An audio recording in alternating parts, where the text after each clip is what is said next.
Galera, muito obrigado pelos 480 mil inscritos, eu não tenho palavras pra agradecer vocês, sério, mas não vamos parar por aqui, hein, bora chegar aos 500 mil inscritos, então já dá aquela força pro canal e se inscreve e deixa um gostei aqui embaixo pra batermos a meta de 3.016 likes, e agora... bora lá! Na cena que dá início à obra, o príncipe Oscar leva um subordinado chamado Lazar até as proximidades de um dragão que sobrevoa os céus, e o jovem servo implora para voltar para casa, com medo da morte certa. Porém, Oscar lembra que um recuo agora iria jogar por água abaixo todos os esforços para escapar do castelo. Por sua vez, Lazar tem medo dessa bruxa acabar lançando outra maldição sobre sua alteza, mas Oscar não tem escolha, porque até agora não juntou nenhuma pista para reverter sua terrível condição, mesmo depois de 15 anos de busca. Portanto, ele continua firme na busca pela bruxa da lua azul para descobrir como acabar com sua maldição. Caso isso falhe, eles vão ter que achar a responsável pelo feitiço, a bruxa do silêncio. Essa é a história de uma bruxa que reside em uma torre azul e um príncipe real atingido por uma maldição. Nessa história tudo poderá ser reescrito, e ela nos fará questionar o que gostaríamos de mudar se pudéssemos voltar no tempo. Assim que abrem um portão, os dois notam que tudo parece exatamente como diziam os registros, portanto é possível que de fato as paredes desse lugar guardem desafios obscuros, e aquele que superar todos até o topo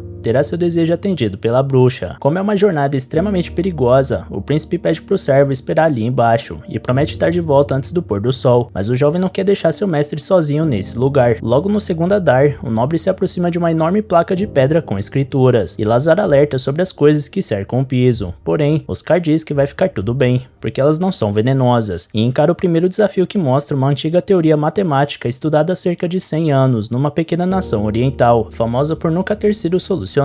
Porém, isso ficou no passado, porque a teoria foi resolvida há 10 anos. Então Oscar apresenta a resposta e a primeira placa se desintegra. Lazar pergunta mais uma vez se não é melhor ir embora agora, mas o príncipe está começando a gostar do desafio, até que um círculo mágico surge debaixo deles e absorve os dois. No topo da torre, Litola, uma serva da bruxa da lua azul, anuncia para a mestra que chegaram os primeiros desafiantes em muito tempo. Mês passado, um viajante ficou sem tempo depois de não ter conseguido resolver a primeira placa de pedra. Então, como poucos desafiantes têm chegado, a serva questiona se a mestra gostaria de observar os de agora, porém ela prefere esperar que eles subam por conta própria, e manda Litola fazer seu trabalho caso os aventureiros falhem. Sozinha, a bruxa reflete que a grande maioria progride rapidamente até perder a vida para a primeira besta guardiã. Enquanto isso, o príncipe Oscar corta uma besta no meio, supondo que ela era animada por magia, portanto não era real. Lazar comenta que a falta de medo do príncipe tá deixando ele com mais medo ainda, mas Oscar permanece frio diante das circunstâncias. Indo além, ele se aproxima da beira e questiona se morreria caso caísse, e Lazar tá cada vez mais assustado com o comportamento do mestre. Avançando por entre a enorme escadaria, o garoto acredita que eles já tenham chegado na metade da torre, e Oscar aproveita para lembrar que seu bisavô foi o último a chegar no topo há 70 anos atrás. Lazar conhece essa história quando 10 homens fizeram a escalada, contudo, apenas o rei Régios, que reinava na época, alcançou o topo. Pegando o gancho, Oscar acredita que vai refazer os passos do seu bisavô até o final dessa torre. Assim,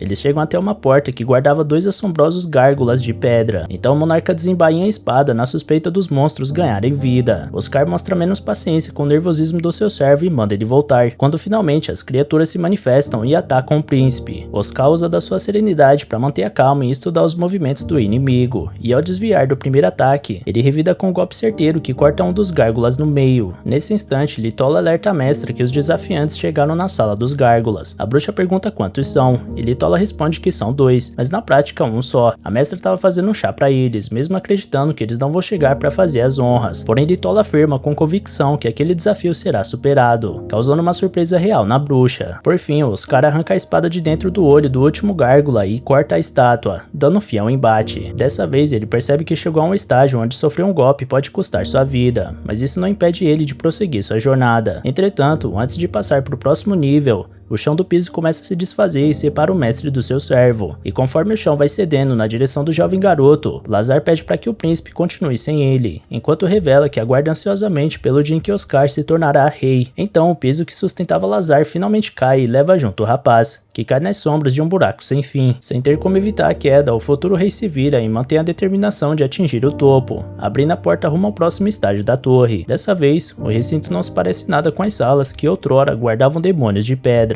até que Oscar enxerga uma mesa com um bule de chá. Nesse instante, uma figura misteriosa convida o homem a se sentar com ela e se apresenta como Tinasha, embora ninguém chame ela pelo nome verdadeiro. Oscar questiona se ela é a bruxa por conta da aparência jovial, mas Tanisha acha indelicado questionar a aparência de uma bruxa, bruxa. Logo ela avisa que o companheiro do homem tá dormindo lá embaixo, sem nenhum tipo de ferimento. Ele pergunta se ela usou magia para alterar a aparência, mas Tinashe se ofende de novo com essas perguntas pessoais. Oscar argumenta que a mulher possui centenas de anos, mas ele não vê nenhuma ruga nela. Então a bruxa explica que seu corpo não sofre as marcas do tempo no compasso dos humanos, e que seu corpo simplesmente parou de envelhecer, por exemplo. Mudando de assunto, Tanisha quer saber o nome desse bravo guerreiro que foi o primeiro a subir ao topo da torre praticamente sozinho. Então o homem pede perdão pela grosseria e se apresenta como Oscar Lieth, príncipe herdeiro da realeza Farsas, bisneto e descendente do rei Régios. Impressionada, Tanisha nota a semelhança de Oscar com o antigo rei, embora ache o rosto do bisavô mais acolhedor. Oscar lamenta por não transparecer suas emoções, porém a bruxa ri da formalidade e responde que pelo menos o jovem príncipe é mais bonito, apesar do Reg ter sido uma alma pura e com um lado infantil aflorado. Finalmente, Oscar demonstra um sentimento de surpresa ao ver a bruxa mencionar seu bisavô pelo apelido, ao passo que Tanisha apresenta sua serva, Litola, que conta que o companheiro do príncipe está dormindo profundamente no exterior da torre, devido ao feitiço que ela provocou. Quanto a isso, Oscar acreditava que a bruxa enterrava os homens que não conseguiam subir numa vala comum. Porém, mais uma vez, Tanisha se ofende com a insinuação que ela vive cercada por um cemitério. Na verdade, ela quer evitar de inundar sua casa de corpos, por isso se certifica de não eliminar nenhum visitante. Com razão, o príncipe argumenta que a garra daqueles gárgulas é suficiente para dilacerar qualquer homem. Então ela revela que envia os desafiantes pro térreo no exato instante do golpe fatal, e aqueles que falham têm sua memória manipulada e são jogados em cantos aleatórios do continente. Segundo Tanisha, a maioria dos aventureiros buscam apenas honras e glórias, e esse é um preço justo a se pagar por esse apego excessivo a essas coisas. Por outro lado, Litola explica que alguns desafiantes enfrentam os perigos mortais da torre, em busca da cura para os seus filhos doentes, e a essas pessoas, sua mestra demonstra uma gentileza tão nobre quanto suas ambições. Curioso com aquele comportamento misterioso, Oscar gostaria de saber se a bruxa costuma visitar as cidades das redondezas, porém Tanisha não tem apreço por interferir nas vidas humanas, vulgarizando o real propósito do seu dom com feitiços. Por sua vez, Oscar lamenta que a bruxa do silêncio não tem esse mesmo pensamento, já que foi ela que amaldiçoou o príncipe. Naquela noite, ela subiu ao quarto do rei para tornar estéril tanto o pai quanto o filho, impossibilitando os dois de gerarem herdeiros, porque o sangue real passou a correr cada mulher que eles tocarem, extinguindo a linhagem Farsas após a morte de Oscar. Até hoje, o príncipe não sabe o motivo de ter sofrido essa maldição, porque seu pai se recusava a comentar sobre. Porém, ele acredita que tem a relação com sua mãe, que faleceu antes disso. Desde então, Oscar sempre buscou uma cura para esse feitiço nos livros e ruínas que permeiam a terra dos homens, mas nunca nenhuma pista foi encontrada, e na busca por respostas, o príncipe chegou até o topo dessa torre. Tanisha deixa claro que não há garantia que uma maldição possa ser desfeita, porque o que as bruxas chamam de magia é organizado e operado por um conjunto compartilhado de regras. Contudo, as maldições não seguem nenhuma lei. Além do mais, é preciso imbuir palavras com significado claro para romper o feitiço. Então, se a quebra da maldição for indefinida quando é lançada, nem mesmo o lançador pode fazer nada. Para piorar, Tanisha comenta que maldições não costumam ser tão poderosas e sempre atingem diretamente o alvo. Portanto, Oscar deve estar, na verdade, sofrendo de uma variante da bênção. Para provar seu ponto, a bruxa toca o rosto do homem e mostra a marca da bênção que foi imposta a ele. Curiosamente, uma bênção pode ser usada para fins malignos. Por exemplo, aquela bruxa impôs a todos os fetos gerados pelos Farsas uma proteção tão poderosa que nenhuma mulher humana é capaz de suportar. Tanisha garante que existem magias para aliviar essa bênção, mas a bruxa do silêncio é tão poderosa que selou esse feitiço com 20 camadas de proteção, escondendo a cura num verdadeiro campo minado. Sendo assim, Oscar deve encontrar uma mulher capaz de resistir a esse poder protetor da criança. Então Tanisha procura essa pessoa se baseando no poder e resistência mágica do príncipe. Ele pergunta o que fazer caso essa mulher seja casada, idosa ou criança, e Tanisha deixa claro de forma humorada que a casada vai ter que chifrar o corno, enquanto a idosa, com uma mãozinha da magia, pode ser a panela velha que faz comida boa. Já a criança, seguindo as tradições dos reinos humanos, geralmente é moldada pelo homem até se tornar uma mulher ideal pelos próximos 20 anos, mais ou menos. Porém, o homem tem medo de ter que namorar uma múmia ambulante, portanto questiona se a própria Tanisha não seria capaz de resistir ao poder da bênção no seu corpo. Inocente, ela confirma que sim, e ao ver onde esse cara quer chegar, a bruxa pede muita calma nesse momento, mas logo Oscar diz que seu desejo é sair dessa torre com a Tanisha como esposa. A mulher recusa sem pensar duas vezes, mas Oscar lembra que ela faria todo o possível para conceder seu desejo. desejo. Além do mais, ela mesmo disse que daria um jeito se fosse uma idosa. Tanisha fica possessa por ser chamada de velha, mas a questão não é essa, e sim que esse príncipe tá simplesmente querendo introduzir sangue de bruxa na linhagem real. Diante dessa loucura, Tanisha comenta que seu bisavô fez essa mesma proposta insana 70 anos atrás, mas Oscar continua firme na sua proposição, não recuando nenhum centímetro. Vendo que o homem não ia recuar, Tanisha ameaça apagar a memória do príncipe e despejar ele na esquina da Terra do Nunca. Então Oscar se prepara para revidar. No entanto, a bruxa nota que o aventureiro carrega consigo a espada real Akasha, a única no mundo que é imune à magia. Sem chances contra sua inimiga natural, Tanisha senta de volta ao se deparar com a arma do diálogo. De volta à mesa, os dois se encaram como dois leões numa selva, até que Oscar comenta que Tanisha morou no Castelo Farsas há 70 anos atrás, segundo ouviu dizer. A bruxa responde que ficou lá por 1 ano e meio ensinando magia e cultivando flores. Diante disso, Oscar pede só 1 ano com a bruxa no seu reino, como seu desejo final de vencedor. Logo, finalmente, a bruxa da Lua Azul aceita deixar sua torre como protetora do príncipe de Farsas, enquanto Lazar acorda do lado de fora, balbuciando seu desejo de sair desse lugar. Nesse instante, Oscar surge e apresenta sua companheira como a pupila da bruxa, responsável por ajudar a remover a maldição. Lazar pergunta no pé do ouvido do príncipe por que a bruxa dessa torre não comeu ele vivo. Então Oscar pergunta de volta se esse moleque não tem medo da morte. Então o grupo parte e a entrada para a torre é selada, enquanto Tanisha deixa claro que Oscar pode pedir quando quiser que algo seja completamente queimado. Oscar diz que não vai ser necessário, porque tudo que importa é ela estar ao lado dele. Por falar nisso, ele permite que a bruxa fique mais tempo em Farsas, se assim desejar, mas Tanisha responde que isso também não vai ser necessário. Ao se acomodarem na casa do Oscar, no Castelo Farsas, Tinashe concede ao príncipe uma bênção que anula todos os ataques externos, sejam eles físicos ou mágicos. Enquanto ela permanecer viva, nenhum outro humano pode quebrar esse feitiço. Oscar considera isso quase como se fosse uma trapaça, e a bruxa responde que fazer pacto com uma bruxa em si é uma trapaça. Porém, o homem ainda está vulnerável a venenos e ataques psicológicos. Oscar brinca que esse feitiço não é nada mal para uma maga aprendiz, e Tinashe menciona que é isso que vão pensar que ela é, dentro desse palácio, enquanto na verdade ela trabalha para quebrar a maldição do Oscar. Ele comenta que ela poderia trabalhar para se casar com ele, mas a garota responde que já conversou sobre isso. Mais tarde, perto do pátio de treinamento, ela comenta com Lazar que é complicado o Oscar não ter um sucessor, e questiona se não existe mais ninguém da linhagem real, mesmo que seja de uma família secundária. Em resposta, Lazar conta que há 15 anos houve uma série de casos em que bebês desapareceram por todo o reino, quando todos os primos do príncipe Oscar sumiram. Como resultado, não sobrou nenhum membro da realeza mais jovem que ele. Enquanto isso, ao acender um lustre de velas, o mago Cave pergunta pra Sylvia se ela teve a mesma sorte, mas a garota tá passando perrengue pra fazer o mesmo, até que ela quebra o suporte do lustre e Tinashe tem que ajudar. Sylvia fica impressionada com o feitiço sem recitar daquela mulher, enquanto Cave comenta que o príncipe trouxe essa pessoa da torre da bruxa. Após ajudar Lazar com o carregamento dos livros, Tinashe para observar o treinamento com espadas no pátio, e pergunta quem são os dois duelando. Lazar conta que são o general Aos e a oficial Meredina, e que esse jovem general é reconhecido como o mais habilidoso de todos, ainda que o príncipe Oscar seja mais forte que ele. Tinashe não esperava outra coisa de um homem que conquistou sua torre, e para surpresa do servo, logo ela desce para praticar a espada pessoalmente contra o tal general. No decorrer da luta, Aos solta umas risadas amarelas por não acreditar que uma simples amadora seja tão eficiente. Então ele comenta que se ela deixasse de ser maga, seria muito útil na linha de frente. Após o duelo, Aos comenta com a oficial Meredina que ficou claro que o príncipe não trouxe essa mulher só pelo fato de gostar dela. Meredina ouviu dizer que ela é aprendiz da bruxa e considera que isso seja um problema. Então o general brinca que ciúme não combina com a garota, que se vinga do rapaz pela brincadeira de mau gosto. Por falar em aprendiz de bruxa, coincidentemente, Litola surge no pátio do castelo de Farsas em busca da mestra, e ela fica feliz por Tinashe ter encontrado uma boa pessoa pro pacto e tá se divertindo tanto. Porém, existe uma coisa que ela gostaria que a bruxa soubesse. Pouco depois, Tinashe entra no escritório do príncipe com uma vestimenta de batalha e avisa que vai se ausentar por 2 ou 3 dias. Oscar comenta que fez um pacto e que não pode se afastar da garota, então pede que ela pelo menos avise pra onde tá indo. Quando ele explica que vai viajar pro Lago Mágico em Drusa, Lazar entra em desespero, porque foi lá onde a besta demoníaca foi selada pela bruxa há 70 anos atrás. Tinashe lembra bem disso, e também sabe que naquela área grandes surtos de ondas de alto poder mágico assombram o local. A intenção dela é descobrir o responsável por isso e o que ele tá tramando. Nesse caso, Oscar quer ir junto na companhia de soldados qualificados, mesmo que Tinashe tenha prometido garantir a segurança apenas do príncipe. Dito isso, a bruxa dá 1 hora para ele organizar sua partida. Enquanto isso, no tal lago mágico, Walt observa a pesada neblina no aguardo de algo que não é visível, mas que tá prestes a começar. Ele espera que a bruxa da Torre Azul perceba em breve. A moça ao seu lado questiona se essa bruxa realmente vai vir para um lugar tão tão distante, porém Valt não tem dúvidas, porque ela possui olhos por todo o continente e tá na busca pela mesma coisa que ele. Uma hora depois, os preparativos foram terminados, e Silva fica gamada no dragão no ombro da Tinasha. Então ela se apresenta pra bruxa e tenta tocar a fera, porém parece que ela não tá muito afim. Oscar pergunta o motivo de levar um dragão, e ela responde que pretende montar nele caso vá sozinha. O príncipe comenta que esse monstro não parece grande o bastante para isso, e depois informa ao grupo de expedição que o objetivo é realizar uma investigação no Lago Mágico em Drusa, e que ninguém deve contrariar as ordens da Tinasha. Os soldados ficam confusos com essa afirmação, e Tinasha pergunta se é certo dizer isso, porém Oscar mantém sua postura. Antes da partida, a bruxa ouve seu nome ser dito de um eco profundo, então o mundo à sua volta perde a cor junto dos seus companheiros que desaparecem. Solitária, ela analisa a vida que escolheu para si própria, onde todos à sua volta são grãos de areia que se vão com o tempo, porém ela permanece imune à passagem dos anos, sempre no mesmo lugar. Após isso, as coisas voltam ao normal e Oscar parece notar algo de estranho na sua noiva, mas prefere deixar isso pra lá. Logo todos se teletransportam para Fortaleza Noreide, ao noroeste de Farsas, na fronteira com Drusa. O general Aus aponta para a nuvem de poder mágico no horizonte, então o grupo parte para sua missão no Lago Mágico. 70 anos atrás, a nação vizinha Drusa invadiu Farsas, e mesmo que Farsas tivesse um exército bem preparado e equipado, Drusa tinha na manga uma arma mágica que podia decidir o rumo da guerra, uma gigantesca fera demoníaca. Ao ser solta, a fera devastava toda a sua volta, sejam inimigos, aliados ou a própria terra. No final, a besta foi selada pela bruxa da lua azul, contudo o miasma que o monstro exalava envenenou a terra, matando tudo ao seu redor até transformar o território num deserto árido. Caminhando naquelas redondezas, Oscar sente como se estivesse num pesadelo, indo em direção a um demônio em meio a uma nuvem obscura. Segundo Tinasha, esse demônio foi um adversário formidável. Ela se lembra que sua opção era selar ele, já que tinha muitos humanos ao redor. Caso ela continuasse lutando, o resultado seria catastrófico. De repente, Tinasha para a passada e manda alguém aparecer, porque ela sabe que ele está presente. Com isso, os soldados entram em estado de alerta, e todos escutam uma risada maligna no meio da neblina, que se aproxima até se revelar como o mago de Drusa. O mago fica feliz de reencontrar Tinasha ainda vivo, e com toda sua beleza estonteante, ele sente como se tivesse sido transportado para 70 anos atrás, quando conheceu a senhorita bruxa da lua azul. Ao escutar o nome da bruxa, Sylvia fica apavorada, enquanto Tinasha debocha da aparência velha e desgastada do feiticeiro de Drusa, porque naquela época ele era só um moleque. O mago reconhece que não tá no auge da beleza, mas infelizmente nem todos podem manter um rostinho bonito como a bruxa. Tinasha comenta que o homem parece em tudo com seu antigo mentor que ela cortou, e uma vez que o mago parece orgulhoso disso, ela promete cortar ele também para ficar ainda mais semelhante com seu mestre. Diante da ameaça, o velho recua, porque sabe que não tem chances contra a bruxa, mas deixa claro para todos os presentes que eles deveriam ir embora o quanto antes, mas caso se recusem, ele pode convencer eles trazendo uma morte ou duas. Junto disso, o bruxo invoca uma magia que dispara projéteis no grupo de expedição como se fosse uma chuva. Oscar repele algumas flechas mágicas usando sua espada, porém parte da equipe é morta no ato. Meredina estava prestes a ser atingida, mas o príncipe absorve o projétil mágico usando sua imunidade dada pela bruxa. Nesse meio tempo, Tinasha cumpre sua palavra e corta a cabeça do mago de Drusa, mas ele solta a própria cabeça como se nem pertencesse a ele e vai embora gargalhando. Após a fuga, Tinasha explica que o velho é um dos magos que controlava a fera, e que provavelmente essa onda de poder mágico é o resultado de tentar reviver essa criatura, numa tentativa de vingança 70 anos após a derrota. Nessa hora, Tinasha cura um dos aliados, e Silva questiona se ela realmente é uma bruxa, mas ao invés de responder, ela dá um sorriso gentil e pergunta pro Oscar se por acaso ele deixou a magia inimiga acertar a mão dele de propósito. Oscar lembra que os ataques não afetam ele, deixando Meredina assustada, mas ainda assim a bruxa parece preocupada. Apesar de não ter respondido, Tinasha vê que o grupo de expedição não conseguia fazer outra coisa a não ser olhar para ela com um olhar estranho. Portanto, ela não vê saída a não ser pedir perdão por ter mantido esse segredo. Sylvia parece assustada e tenta minimizar o caso para Tinasha, porém ela pega a mão da jovem e explica que de fato bruxas são coisas a serem temidas, e por isso Sylvia não devia se sentir mal. Em seguida, Oscar anuncia um recuo provisório para reformular uma estratégia diante dos fatos, porém Tinasha quer ir atrás do mago sozinha, porque o inimigo vai fazer de tudo para reviver a besta depois de descobrirem a presença de soldados de Farsas. Entretanto, mais uma vez, Oscar insiste em acompanhar a mulher, porque não quer que ela faça todo o trabalho sujo para ele sozinha. Afinal de contas, o alvo desses remanescentes de Drusa ainda é o reino de Farsas. Por outro lado, a bruxa reconhece que o homem é persistente, mas lembra que o pacto que eles selaram é de apenas 1 ano, e nesse breve período, ela vai arcar com sua promessa, e enquanto for a protetora de Oscar, ela sempre voltará para ele, não importa o que faça ou para onde vá. Sendo assim, Oscar solta a mão da mulher e permite sua partida, então ela mostra a verdadeira forma do seu dragão, Nark, a usar a imensa fera como montaria. dia. Oscar pergunta se Tinashe gostaria de se casar com ele na volta, mas ela fica nervosa e sai dizendo que falar essas coisas dá azar antes da luta. Enquanto isso, o mago de Drusa apressa os outros feiticeiros para quebrar o selo logo, mas o feitiço de controle ainda não tá pronto. O velho alerta que os intrusos estão prestes a chegar, então os magos se esforçam para concluírem o trabalho o quanto antes. O velho fica animado com a iminência da volta do demônio, porque assim ele finalmente vai poder restaurar o poder de Drusa. Porém, Tinashe já tinha chegado e executa cada um dos feiticeiros sem piedade, menos um deles. Ela questiona se a intenção dele era desfazer o selo, e logo assume a responsabilidade de fazer isso por ele. Sendo assim, ela invoca o seu próprio feitiço e liberta a fera, mas apesar daquela presença ameaçadora, Tinashe manda Nark ficar atrás enquanto ela resolve o problema. Logo, Tinashe provoca o demônio perguntando se o sono foi bom durante esses 70 anos, e o lobo gigante fica irado ao reconhecer quem aprisionou ele por todo esse tempo, então ataca com uma magia devastadora. Tinashe revida com seu próprio feitiço, mas a pele espessa da besta absorve o impacto sem problemas. Então, a bruxa e a besta se resolvem numa batalha épica, e Tinashe usa sua agilidade para percorrer os pontos mais frágeis da fera velozmente, e prender no corpo dela focos de magia que em seguida são usados como explosivos. Mesmo tendo causado ferimentos no lobo com a explosão, ele se regenera no mesmo instante. Porém, Tanisha usa esses focos mágicos para recitar um feitiço, que faz referência a 7 algemas no corpo da besta, que deve dormir na caverna de ignorância que rejeitou. Dessa vez, Tinashe precisa matar o demônio, então ela continua recitando a magia para eliminar ela. Porém, o lobo abocanha o torso da bruxa enquanto ela tentava finalizar seu feitiço. Aguardando o desfecho do embate na fortaleza e Unerid, Oscar vê Nark chegando da batalha através do horizonte, até entregar ao príncipe a bruxa com sua barriga cortada. Mais tarde, Oscar e Nark esperam o resultado do exame, e logo Sylvia informa que não encontrou nenhum ferimento grave, porque aparentemente a própria Tinashe fechou a barriga aberta. Sendo assim, o príncipe corre para ver como a mulher tá, porém ela manda ele sair do quarto até ela terminar de se vestir. Depois disso, ela conta que sofreu danos graves nos órgãos, mas se recuperou acelerando seu crescimento corporal. Por causa desse crescimento, ela não vai voltar a ter a mesma aparência de antes. Por fim, Oscar agradece a mulher por ter salvado todos na expedição, e ela responde que não foi nada, afinal, ela é uma bruxa. No dia seguinte, Tinashe acariciava seu familiar, que logo sai voando varanda fora. Pouco tempo depois, Sylvia entra no quarto da bruxa para servir o café e vê ela com a faca pronta para cortar o cabelo. A maga entra em desespero e pede para cortar o cabelo da mulher ao invés dela fazer essa loucura. Durante o ato, Tinashe questiona se Sylvia não tem medo de uma bruxa como ela, e a maga até reconhece que bruxas são assustadoras, porque segundo os registros, existem 5 delas no mundo, e uma noite elas juntas destruíram uma nação em uma só noite. No entanto, Sylvia acredita que Tinashe não faria isso, e essa crença fez a humana mudar de percepção quanto a essas feiticeiras. Por outro lado, ao ser perguntada, Tinashe confessa que teve medos nos quais ela não soube lidar no passado, mas isso foi diminuindo depois de tantos anos de vida. Atualmente, ela odeia ser forçada a ir pra cama, e também se incomoda com o fato de nunca saber o que o Oscar tá pensando, e que às vezes parece que ele pensa na Tinashe como um gato que ele tirou das ruas. Após ter seu cabelo cortado, a bruxa da lua azul é apresentada ao rei de farsas, Kevin, como futura esposa do príncipe, por mais que ela faça questão em desmentir essa informação, corrigindo que tá ali pra remover a maldição do Oscar. Como precisa de tempo pra analisar uma forma de fazer isso, ela tá se hospedando no castelo. Oscar comenta que ela vai ter que assumir toda a responsabilidade caso falhe, e isso faz Tinashe voltar a esbravejar perante o rei, que comenta com Lazaro o quanto esse casal se dá bem. Nesse meio tempo, os misteriosos Valt e Miralis continuam nos entornos do lago mágico de Drusa, e Valt acredita que foi sorte a bruxa da lua azul ter sofrido um ferimento grave ao derrotar o demônio, porque isso deu a chance deles possuírem essa pedra vermelha. Do nada, outro homem surge, dizendo que pensou que fosse lidar com o cachorrinho das redondezas, mas parece que aquela garota já cuidou disso. Valt responde que ela tá procurando pelo mago de olho verde há muito tempo, mas ele entende que ele deve procurar a bruxa no momento certo, afinal, ela quis ver ele esse tempo todo. Valt ressalta que em todas as histórias esse homem trata a bruxa muito mal, mas quando o mago de olho verde questiona de onde ele tirou isso, Valt não entra em detalhes e diz que é só um mero espectador. No entanto, o mago menciona que o rapaz parece ter seus próprios planos, então Valt explica que o único propósito do seu clã é ajudar a realizar eventos que estão para chegar, nada mais que isso. De toda forma, o mago não permite a partida da dupla, porque a bruxa é especial para ele, e nenhuma intromissão será permitida. Dito isso, Valt lança uma magia para proteger Miralis, porém é atingido por um feitiço que desintegra seu corpo. Enquanto isso, na floresta Bile, a nordeste de Farsas, Oscar leva Lazar ao local onde ocorreu o incidente. Como sempre, Lazar se mostra receoso, porque 9 aldeões acabaram mortos por ali, e seus corpos foram encontrados secos e enrugados. No entanto, é por isso que a causa precisa ser descoberta o quanto antes, na opinião do príncipe. Aproveitando a ausência da Tinashe, Oscar vai ter mais liberdade para agir como bem entender, mas tem que evitar sofrer ataques para a bruxa não ser alertada, com o dano na barreira defensiva defensiva do seu protegido. Andando um pouco mais pra frente, Lazar mostra pro mestre uma pérola nascendo de uma planta, e o nobre não acredita no quão ingênuo o garoto é. Logo as plantas com pérolas crescem e uma tenta enforcar Lazar, mas Oscar salva o jovem. Nenhum dos dois conhece essa planta, porém supõe que sejam elas as causadoras de todo esse mal, ao sugar a água do corpo das presas. Dito isso, Oscar mira na maior das plantas dentre todas e fura ela com sua espada. A suposta pérola explode e libera um estranho líquido roxo venenoso, e logo em seguida outra planta diferente libera uma toxina que desmaia Lazar. Antes que pudesse chegar até o rapaz, Oscar é abordado por uma mulher que quer saber o que eles andam fazendo nessa floresta. Horas depois, Lazar acorda numa casa simpática no meio da tarde, e seu mestre acalma o servo, avisando que a mulher deu um antídoto pra ele. Lazar não entende de quem ele tá falando, até que a própria moça surge se apresentando como Lucrézia, embora ela seja mais conhecida como a bruxa da floresta proibida. Após dar mais uma dose do antídoto pro garoto, ela ri ao ver ele tossindo assim que ingere a substância, e depois ela pergunta pro Oscar se a Tinashe continua a mesma coisa. Afinal, só a Tinashe seria capaz de lançar uma barreira defensiva como essa que ela detectou no príncipe. Então, Oscar conta que ela tá agindo como protetora dele, e Lazar acrescenta que seu mestre foi capaz de derrotar a torre da bruxa sozinho. Impressionada, Lucrézia questiona se o guerreiro desejou ser o rei de todo mundo como prêmio. Porém, Lazar se mete e conta que na verdade o príncipe pediu para se casar com a bruxa da lua azul. No meio da sua risada, Lucrézia acrescenta que Tinashe é uma feiticeira espiritual e que magos desse tipo são os únicos que devem permanecer puros, já que misturar almas durante aquele ato aumenta drasticamente o poder necessário para realizar magia espiritual. Apesar disso, o poder da bruxa da lua azul é tão grande que não faria diferença, por isso seria bom ela tentar se casar um dia. Sendo assim, ela resolve ajudar o príncipe nessa busca pelo amor, porém com um feitiço que não foi revelado. Como as tensões estavam começando a crescer no recinto, Lazar sugere que eles vão embora por enquanto, e Oscar abraça a ideia. No dia seguinte, já de volta ao castelo, Tinashe pergunta se eles enfrentaram problemas na ausência dela. Os dois fingem que nada aconteceu, e Lazar dá uma de ligeira ao mudar de assunto rapidamente, enquanto Oscar avisa que vai dar uma saída. Assim que ele passa pela bruxa, ela parece notar algo de estranho apesar do Oscar discordar. Passado esse dia, o príncipe acordou como sempre no início da manhã, e Tinashe estava na porta do quarto do homem perguntando se ele dormiu bem. Oscar diz que sim, porém sua visão tá embaçada de cansaço, além dele ter projetado a visão de uma segunda Tinashe, saindo da original, chamando pelo nome dele. Mesmo diante do visível desconforto, Oscar insiste que não há nada de errado com o sono dele, então Tinashe resolve desistir de questionar o nobre. Como não conseguiu tirar nada do homem, ela apela pro servo dele, então aborda o Lazar para questionar sobre o sono do mestre. Entretanto, o garoto não sabe muito sobre se o príncipe dorme de cueca ou de conchinha com dois travesseiros, portanto ele não tem muito a acrescentar. Apesar disso, Tinashe insiste no assunto, questionando se Oscar não teve nenhum casinho recentemente. Então Lazar jura de pé junto que não, e logo comenta que isso parece ser ciúmes. Em resposta, a bruxa manda o moleque guardar esse tipo de opinião pra si. Mais tarde, Tinashe conta pros seus alunos que Oscar tá tendo um caso, porque a força vital dele tem flutuado diferente, além do perfume que dá pra sentir de longe, e por isso ele deveria tornar público que tem uma amante. Doan, um dos magos de farsas, comenta que não é comum alguém sair gritando por aí que tem uma amante. Além do mais, ele passou pelo Oscar agora há pouco e não sentiu cheiro nenhum. Dito isso, Tinashe cerra o punho e causa uma tremedeira na sala inteira, e logo se despede dos pupilos, fazendo Doan ter pena de quem chifrar essa bruxa. Em pouco tempo, Tinashe já estava em cima do príncipe, revoltada por ele não ter contado que se encontrou com a Lucrézia. Oscar dá a desculpa de que achou que não era nada importante, porém a garota ressalta que se conhecer uma bruxa não é importante, então ela é um fusca de 4 portas, e lembra que ele ainda é vulnerável a ataques psicológicos, portanto, se alguma coisa der ruim nesse sentido, talvez ela não possa fazer nada. Felizmente ela descobriu a tempo, e explica que esse é um feitiço que se disfarça de amante nos sonhos da pessoa, mas gradualmente rouba a força vital da vítima através da relação íntima, e que existem casos em que a vítima morre em uma semana com isso. Tinashe descobriu isso através do forte cheiro de flores no corpo do protegido, como perfume de mulher, e aparentemente Lucrézia lançou esse feitiço de forma que só Tinashe poderia perceber. Sendo assim, a bruxa da lua azul se dispõe a remover esse feitiço, mas existem riscos envolvidos nisso. Com a chegada da noite, Tinashe acompanha o sono do Oscar, que sonha com sua entrada em uma casa com um vasto corredor, onde no final tinha uma escada que levava a uma imensidão vazia, onde só tinha uma cama e Tinashe sentada nela. Os dois se abraçam carinhosamente, porém ele começa a enforcar ela contra sua vontade, ao passo que tenta parar seu impulso. Porém, a voz de Tinashe dentro da sua mente ordena que ele continue, então Oscar quebra o pescoço da mulher e acaba com a vida dela. Feito isso, o príncipe acorda suando frio na sua própria cama, enquanto a verdadeira bruxa da lua azul parabeniza o protegido pelo feito, avisando que toda a energia vital roubada pela Lucrézia foi devolvida a ele. Ainda assim, Oscar esbraveja por ter tido que eliminar Tinashe, mesmo que não de verdade. Então a bruxa responde que enquanto ele empunhar a espada real à caixa, Tinasha, algum dia ele vai ter que eliminar ela na vida real. Sem se explicar, ela deseja uma boa noite de sono ao príncipe e vai embora. Sem perder tempo, Tinasha bate na porta da Lucrezia para cobrar limites para esses fetiches doentios. Em sua defesa, a bruxa da floresta argumenta que doentio é a maneira como Tinasha quebrou a maldição, com o enforcamento. A bruxa da lua azul diz que essa foi a forma mais eficaz e mais rápida, e questiona o motivo da outra bruxa ter feito isso. Para Lucrezia, isso foi como uma pequena saudação depois de tanto tempo, e ao entregar uma bebida para a velha conhecida, ela pergunta se poderia ficar com aquele belo homem, caso a colega não queira. Tinasha manda ela levar se quiser, mas logo volta atrás ao lembrar que seria ruim introduzir o sangue de outra bruxa nesse caso. Com isso, Lucrezia percebe que isso é coisa da bruxa do silêncio, e já prevê o trabalho que vai dar para romper essa maldição. Por isso, como pedido de desculpas, ela passa para Tinasha o sangue e o creme do Oscar, porque segundo ela, esses seriam os mais afetados pela maldição. Por sua vez, Tinasha entende que só com uma picada a gente tira o sangue de alguém, ela só não sabe com quantas picadas se retira outra substância. Falando disso, Lucrezia ressalta que o feitiço que jogou no Oscar não estipulava que deveria ser a Tinasha nos sonhos, mas sim refletir os próprios desejos do homem. Diante disso, a bruxa da Floresta Proibida acredita que realmente aquele príncipe gosta da colega. Algum tempo depois, Tinasha se encontra com Oscar no quarto dele, e sem cerimônia ele chama ela pra perto e coloca a garota no colo junto dele na cama. Então ele pede desculpas e a bruxa aproveita para fazer o mesmo. No dia seguinte, Oscar se juntou aos soldados no pátio de treinamento para participar das atividades. Após derrotar mais um soldado do regimento, é a vez do general Aus tomar a frente contra o príncipe, mas ele também é vencido sem maiores dificuldades pelo talentoso príncipe de farsas. Em busca de um desafio maior, o herdeiro ao trono vê Tinasha passando e convida ela para um duelo.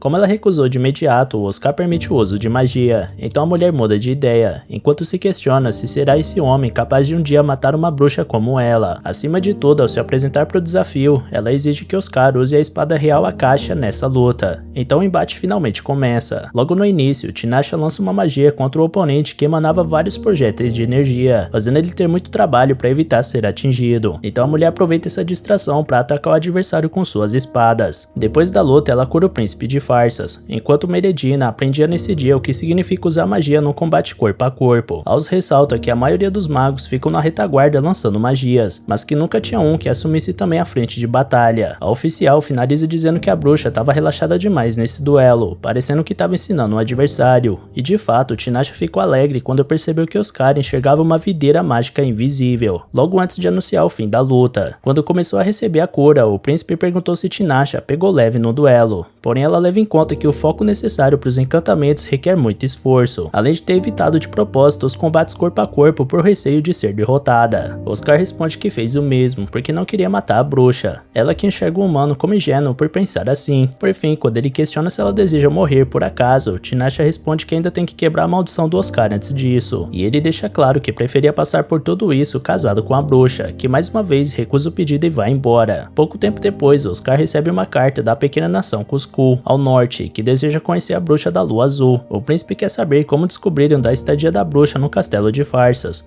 mas o rei não sabe dizer. De toda forma, ele coloca o príncipe para resolver esse assunto. Logo, o enviado de Cusco aparece no reino, se apresentando como Kagar e solicitando uma audiência com a bruxa da lua azul. Oscar nega a existência de uma criatura dessas no território de farsas, mas o enviado não tira o pé da sua convicção e ainda provoca dizendo que adoraria ver a bruxa Et, o que deixa Oscar surpreso por ouvir um nome diferente para Tinasha.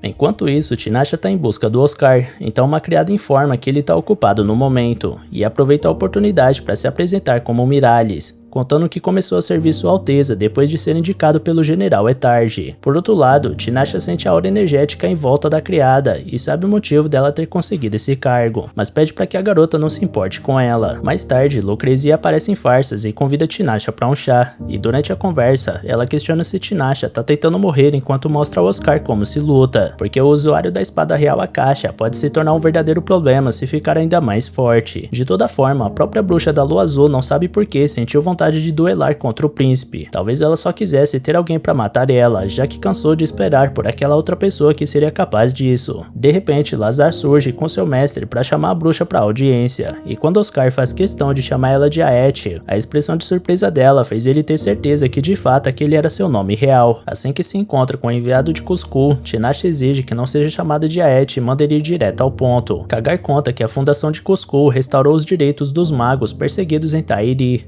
por isso ele deseja que Tinashe empreste seus conhecimentos para desenvolver as habilidades deles. No entanto, sem mostrar ressentimento, Tinashe esclarece que sua missão ali é proteger o herdeiro de Farsas, nada mais e nada menos. Então manda desaparecer esse homem que jamais teve a honra de subir em sua torre antes de fazer um pedido desse calibre. Após ser expulso, Kagar tinha certeza que a bruxa iria aceitar o pedido quando ele chamasse ela de Aet, mas agora pensa num jeito de separar ela do príncipe, até que vê Meredina repousando no pátio. Depois da audiência, Tinashe encontra Lucrezia num dos corredores do castelo e questiona se por acaso ela conhece a nação de Cusco, um grupo de magos que proclamaram independência ano passado. Lucrezia desconhece esse novo país, mas bem que tinha notado as ondas de magia estranhas que vêm emanando do norte, de flutuações sutis e esporádicas, como se saíssem de um lago. Nesse meio tempo, Meredina se aproxima e investe contra a bruxa da lua azul de repente, mas quando Tinashe ia revidar com uma facada no bucho da oficial, Aos consegue evitar a morte da companheira ao intervir a tempo. Diante da situação, Oscar põe sua espada no pescoço do general, que não consegue se explicar, enquanto Meredina acusa a bruxa de enganar o coração dos homens, e que por isso deveria deixar esse país. Essa é uma acusação que Tinashe já ouviu muitas vezes, embora jamais tenha feito isso de verdade, e por isso ela se entristece e chora. Mas Lucrezia tem certeza que aquela mulher tá agindo desse jeito por estar sob controle mental. Oscar pede pra ela reverter o feitiço, então a bruxa da Floresta Proibida avisa que não vai sair barato. Enquanto Tinashe tenta lembrar quando foi a última vez que chorou. Já deitada na sua cama, Tinashe escuta Lucrezia avisar que já tratou a oficial enfeitiçada, porém a garota não demonstra se importar com isso nesse momento. No dia seguinte, Tinashe convida Oscar para sua torre e avisa que enviou um familiar para investigar Cusco. Então, a partir de hoje, ela quer que o príncipe treine com ela. Sem mais delongas, o primeiro treino entre os dois acontece ali mesmo. Naquela hora e depois da luta, Tinashe elogia a performance do homem, que quer saber o motivo disso tudo. Tinashe explica que gostaria que Oscar escolhesse o caminho que deseja, dentre o maior número de opções possível, e por isso ela espera ele novamente para mais um treino amanhã. Dito e feito, o príncipe retorna para mais uma série de duelos, e Tinashe pegava cada vez mais pesado com o humano, que retornava dia após dia, assim que terminava seus afazeres oficiais. Ao final de cada treinamento, a bruxa curava o homem e os dois tomavam chá juntos, e com o tempo, Oscar já estava enfrentando dois adversários ao mesmo tempo. No entanto, quando Tinashe usou novamente sua videira invisível, dessa vez o príncipe não conseguiu enxergar e foi derrubado. Diante disso, Tinashe percebe que a exaustão mental afetou a percepção do homem, que não conseguiu ver o que antes tinha visto na luta contra ela no palácio. Dito isso, Oscar comprova o ponto da bruxa ao desmaiar no ombro dela, obrigando a garota a deixar ele em algum canto por lá. Quando acorda sem entender nada, Oscar sai de onde foi deixado e se depara com a bruxa da lua azul na varanda mais alta da torre. Ele toca na cintura da bruxa por trás e questiona por que ela não virou um tapão na cara dele. Então Tinashe explica que já esperava isso do rapaz, mas caso se incomode ele, é só se controlar. Em seguida, ela dá um chá com 3 kg de açúcar para recuperar a fadiga do seu pupilo. Esse que questiona se é capaz de ter poder mágico enquanto contrai diabetes ao ingerir a bebida. A doutora conta que o príncipe possui poder mágico, porém não será possível usar enquanto ele empunhar a caixa, mas que ele ainda consegue enxergar feitiços invisíveis, como a videira. Pensando nisso, um dia depois, a bruxa da torre envolve Oscar num círculo de fogo e manda ele observar o fluxo de magia e depois cortar ele, ao encontrar o local que atua como eixo da composição do feitiço. Sem entender muito o que foi dito, Oscar dá golpes de espada ao redor do círculo sem causar nenhum efeito, até que para um tempo para analisar mais profundamente as chamas que o rodeiam. Logo ele enxerga o eixo mencionado pela bruxa e corta ele com a caixa. Tinashe aplaude o sucesso do humano e considera colocar ele para lutar contra outras raças dele a seguir. Para sorte da dona da torre, um grupo de 5 aventureiros invade o recinto para conquistar o labirinto, dando de mão beijada exatamente o que Tinashe procurava. Logo ela anuncia que qualquer desejo será concedido à equipe se eles derrotarem esse homem que está diante deles. E assim que o time se prepara para avançar, a bruxa avisa Oscar que vai evitar qualquer morte, por isso ele pode pesar a mão nessa luta. Dito isso, o herdeiro do trono de Farsas vence o conflito sem suar a testa. Então Tinashe resolve encerrar o treinamento por hoje. Oscar questiona se seria capaz de vencer um duelo contra a bruxa agora, e ela responde que não teria graça se eles já soubessem essa resposta. Nesse momento, um gato familiar da mulher retorna à torre com informações sobre Cusco. Ao amanhecer, Tinashe retorna a Farsas e conta aos servos Lazar e Miralles que a pequena nação ao norte possui cerca de 200 magos e feiticeiros espirituais. Impressionado, Lazar menciona o fato que cada país só conta com uma média de 20 a 30 magos, e é por essa razão que Oscar considera a possibilidade de Cusco estar se preparando para uma guerra. Tinashe não nega esse risco, visto que eles foram vistos tentando invocar demônios. Segundo Oscar, uma vez que aquele território é uma monarquia, e tendo em vista que o atual monarca não é o antigo senhor das terras, as chances de um mago liderar a nação são grandes, por isso o príncipe pretende continuar investigando. Nesse instante, Aos interrompe a reunião às pressas para alertar sobre o general Etard. Dentro de algum tempo, os os oficiais e servos próximos ao Etard acompanhavam seu funeral, especialmente Miralis, que foi convocada ao palácio justamente por causa daquele homem. Aos prantos, a jovem lembra o quão gentil ele era, mesmo sendo um parente distante. Quanto ao príncipe, ele recorda que está em dívida com o falecido, assim como Aus, porque Etard foi responsável por treinar o jovem general ao ponto dele conseguir chegar no patamar que alcançou, da mesma forma que ensinou Oscar a ser um homem forte depois que ele foi amaldiçoado. Tendo isso em mente, Oscar pede para Tinashe não morrer antes dele. Depois do enterro, Lazar conta ao príncipe que os pertences do general Etard serão deixados para os entes mais próximos, e que Aus foi informado sobre a maldição de Vossa Alteza. Como o casamento resolveria a situação, Aus questiona o que no herdeiro incomoda tanto para a bruxa não querer viver ao lado dele. Como não esperava uma pergunta dessas, a bruxa entra em parafusos e não sabe o que responder, então Lazar sugere que pode ser a mania de zombeteiro que ele tem. Enfim, seja como for, Tinashe ressalta que ainda tem 6 meses no palácio, e que isso é tempo bastante para resolver esse problema. Além desse, um problema que a bruxa resolveu na hora foi recolher com magia os cubos de açúcar que deixou cair, embora a tampa do bole não tenha tido a mesma sorte. Oscar pergunta se ela é capaz de consertar a tampa, então ela explica que não pode desfazer o que foi quebrado, e que mesmo sendo capaz de parar o tempo, não pode fazer ele voltar, porque a parte de um simples bole, todas as coisas vivas compartilham a morte como destino final. Na calada da noite, em algum canto escuro, Kagara implora por sua vida enquanto Miralis enfatiza a coragem do homem intervindo ali, porque o senhor dele matou alguém importante diante dos olhos dela, e mesmo que esse senhor conserte tudo, o pecado não será apagado. Então, ao passo que grita pelo nome do Sr. Lanak, uma fera diabólica avança contra Kagar e mata o emissário de Cuscuz sem misericórdia. E galera, dá bastante like aí embaixo e comenta pra incentivar a gente ainda mais a trazer continuação desse anime, beleza? Valeu galera, se cuidem!